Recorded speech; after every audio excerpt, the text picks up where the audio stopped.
Today's Sunday, November 10th. This is the 1970 Cadillac DeVille and Eldorado dash-mounted clock. This is for my friend Andy, and the unit has been completely disassembled. Okay, the clock has been fully restored. It's been tested now for the last 24 hours. The lens has been polished, absolutely beautiful, and the casing's reconditioned, as well as the internal escutcheon, and the external case has been climatized with corrosion resistant surface treatment. And I'm going to be doing a final assembly and testing it for another 24 hours. This is the bench breakdown of the embodiment. This is the original general time movement.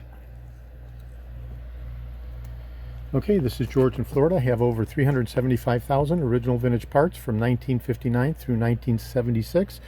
All the way through 78 for the Eldorados. I'm best known for my restoration of the Cadillac steering wheels, the tilt and telescopic steering columns, the power seat mechanisms, the instrument clusters, and other critical, hard-to-source original vintage Cadillac items, including these original movement, general time, and Boyne clock systems.